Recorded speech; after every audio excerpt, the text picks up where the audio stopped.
Hi, I'm Scott. Welcome back to Canard Boulevard. This is my airplane, and this is a Starlink Mini coming up.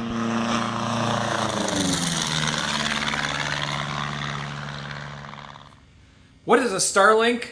Well, a Starlink is this. This is what a satellite dish looks like today. It doesn't look like this anymore. Now, this is used to communicate with satellites. In the old days, you had a big parabolic dish, and you had to point it directly at the satellite because satellites were broadcasting this very, very weak signal that had to spread out all over the Earth. So to communicate with a satellite, you needed a parabolic dish that both transmitted your signal up to the satellite and then also collected the very weak signal from the satellite, concentrated into a single little tiny spot, and amplified that. Then along came GPS, which broadcasts a relatively high-powered signal in terms of satellite that could be received with just a tiny little antenna on the top of your cockpit or now in your cell phone. That's coming from the satellite to your receiver. Transmitting to the satellite still required a giant parabolic dish until the concept of beamforming came along. This is what a parabolic dish looks like today.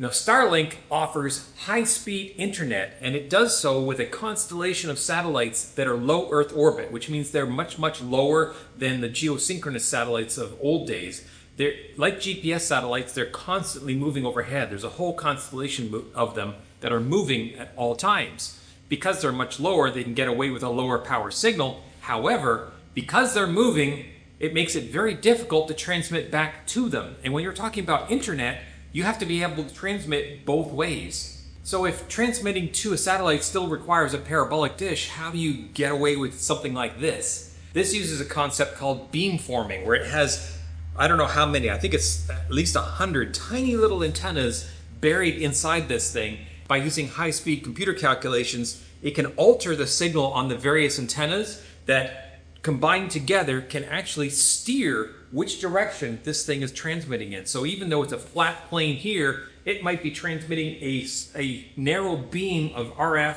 that direction or this direction. It can actually steer it around electronically with no moving parts. So this thing can track where a satellite is and transmit a narrow beam directly to that satellite and track it even as it moves through the sky. That's how Starlinks function. Until recently, the Starlink Mini, which is the smaller one here, was $500. Then they came down to $300, and now they're only $230, which is an absolute steal for this. But this is useless unless you have a service that goes with it. Up until now, this has been targeted to rural owners or rural residents that don't have high-speed internet available to them. By placing this on their roof or out in the yard or on the deck, they now have high-speed internet. When I say it's high speed, it's hundreds of megabits. It's very, very fast, both upload and download.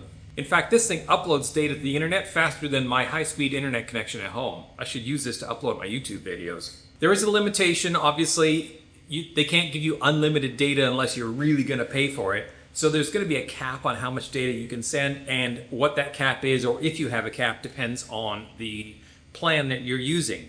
Traditionally, satellite data like HughesNet was extremely expensive. But if you were in a rural area, it was the only option you had. But with Starlink, because it has this constellation of satellites, and the satellites operate as a mesh provider so they can all talk to each other and act as a giant router in the sky. And because of economies of scale, the pricing of the service for this has come way down. But one of the limitations was that you couldn't move. You had to put it on a pole or have it stationary at your house. That changed recently when Starlink started offering roam plans where you could actually have the unit in your car or airplane, and it would track the satellites as you moved. That's a game changer for us airplane people because we could potentially have high-speed satellite in our airplanes. For Starlink, the idea was that this was perfect for RVs, people traveling down the road, and that's what it was intended for. But when they realized that people were doing this in airplanes, they quickly put a restriction on it so that if you traveled more than about 100 miles an hour, it didn't work. But that has all changed because now Starlink has a roam plan where this can work at, I think, up to 250 knots. I forget the exact number. I will put it on the screen down here below. And that means for most of general aviation airplanes like this works perfectly. And the roam plan is only $50 a month. And I'm going to tell you how to save even more money in a moment. But we can put this in our airplane, and now we have high-speed internet. What does that mean? We can watch Netflix in the airplane? Well, technically, yes. And my wife is thrilled about that because that's what she likes to do in the airplane. But more importantly, it gives us access to weather and traffic information where there may not be. If you live in the Northeast where I do, you will notice that in the last year, the number and size of ADS-B outages is increasing. And this is going on all the time. I think it's because of problems with the ground transmitters, but it seems to me that ADS-B outages are becoming more and more frequent and larger in size. If the ADS-B ground terminal is out of service, you have no ADS-B. No weather, no radar, no traffic, no nothing. If you have a Starlink, you can simply use the internet for your weather and traffic. An added bonus, ADS-B radar is very limited in resolution. If you've seen ADS-B radar on your iPad or on your panel, it's very blocky and it's very limited in terms of range. You only get within a couple of 100 miles of where you are. So if you were traveling 1,000 miles and you want to see the radar from your destination, with ADS-B you're kind of out of luck because you're not going to get it. But if you have internet feeding your radar, not only do you get radar for the entire country, it's much, much higher resolution. So instead of this, which is ADS-B, it looks more like this, which is what you get off the internet. So now you can get that resolution and that range of radar in your airplane over the internet. More importantly for me, when I fly to Canada, there is no ADS-B. They don't have it. So as soon as you cross the border and you get out of range of the US ADS-B stations, your weather services in the cockpit disappear. There's no ground-linked traffic, there's no ground-linked weather, there's nothing. Now I'm flying like I was back in 1991. But with a Starlink, you now have all that weather services no matter where you are in the world, really. So I am going to hook this up into the airplane and power it from the airplane, and I'm going to talk about that in a moment. But let me tell you one other thing about the Roam plan. I'll put a link to where you can buy this now, and maybe I'll put it up here or down here somewhere. But I'm going to tell you about a couple other ways that you can save money on the plans. First off, if you are going to buy one of these and sign up for service, obviously you have to sign up for service or it doesn't do anything. If you use my link in the description below to sign up for the service, you get a free month. That's $50 worth of service for free. So I encourage you, if you are planning to get a Starlink or you have not yet activated your Starlink, use my link below. It'll save you $50 right off the top. Secondly, there's something called pause mode.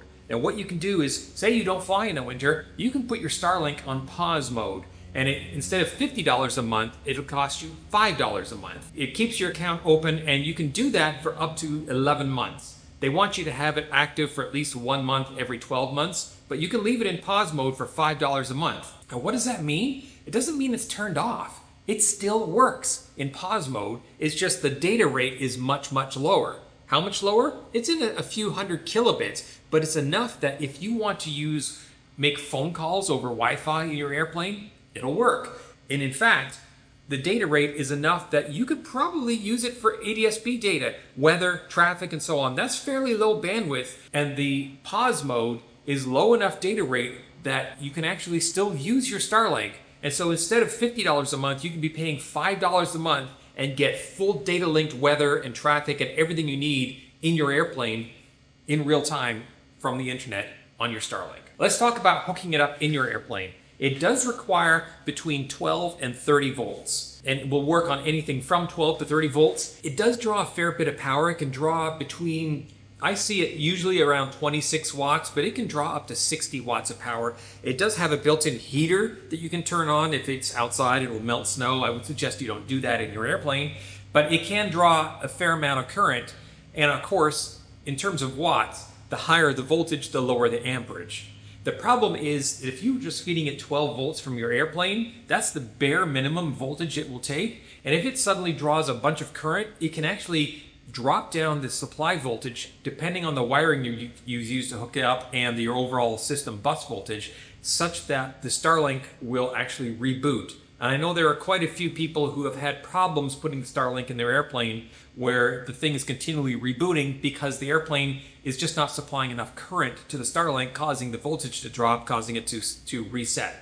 So there is a very simple and cheap solution around that, and that is a buck converter like this. And this is designed specifically for the Starlink Mini. I will put a link to this in the description below. I think it's about 20 bucks. You basically hook up the input voltage here, and the input voltage can be anywhere from 9 to 30 volts. and it will convert that to a full 30 volts at the current rating that is required by the Starlink. So all you have to do is hook this up into your airplane, and what you get out is a completely perfect regulated 30 volts for the Starlink. And even if you're dipped down to 10 volts on your system bus, your Starlink will keep running. It has heat sinks on it. I've been running this for quite a few hours. It gets lukewarm. It does not get hot. So I don't want you to worry about the fact that it has heat sinks all over it. It doesn't really get hot at all. And I've tried multiple different modes. I have not tried the snow melting mode with this. I suspect it might get a little bit warmer, but again, don't do that in your airplane. And how do you control all that is with a phone app. It has a little app that tells you exactly what the Starlink is doing. It is how you set up your account. It's how you control it. And you can look at all kinds of statistics. You can see, it will tell you if there's obstructions and so on. I should note that just because I'm wiring my Starlink in directly into my airplane does not mean that's the only way you can do it. If you have a certified airplane and you want to add Starlink to it, you don't have to wire it in directly like I am. You can get that same 30 volt adapter from Amazon, and I'll put a link to that one down below as well. And it has a cigarette lighter plug on the end, and you can just plug that into your airplane and power your Starlink off it. So that's an option for you, even if it's not certified. Maybe you have, I don't know, an RV or some other experimental that has a cigarette lighter port. You don't want to wire the Starlink in directly. That's an option for you, and it works just as well. I actually used that to power the Starlink in my RV this past weekend, and it works really well. So my plan is to mount this inside the airplane, maybe up in the turtle deck in the back there, or maybe up on here. You want it fairly high up and facing upwards towards the satellites. You could just toss it in the back seat, and some people do that. I may end up doing that just for a test today. The problem is the firewall on the back of the plane is metal, and it's going to block all the satellites behind the airplane. So if you have it up relatively high, and of course this is a composite airplane, so it's radio transparent. If you have a metal airplane, you absolutely cannot do this. If you have a metal airplane, you need to put it in a window somewhere, or maybe up on the glare shield, so that it can actually see the sky without being blocked by aluminum. Ideally, if you could mount it inside the strake, in fact, you could probably just shove this into the strake in the baggage area on the side, and it would probably work just fine. It's just going to work through the strake. I may try that as well. That seems like a really simple solution. All right, so I'm going to wire this up so that I have power to the Starlink, and then we'll give it a try and see how it works in the airplane. 2 hours later. Well, I got two problems. I got the Starlink installed and working. It turns on, and I'm pretty sure it'll work. But when I was doing my startup here, my pre-start checks, I have left brake. Yep, okay. Absolutely not. I have no right brake. My right brake is completely gone. So, the other problem is that my GPS is dead. It is not on at all. So I have no right brake and my GPS is dead. So, that's not good. Does not look like I will be going flying today. However, the Starlink is on. So the iPad's connected to the Starlink, and it's in the streak, and I can see that I've got traffic showing up on Garmin Pilot here. So definitely the Starlink is working.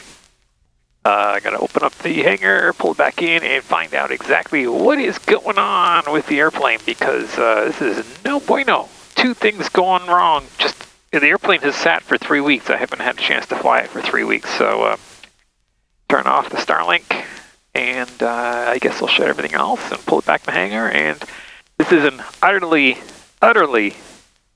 failed attempt at testing the Starlink.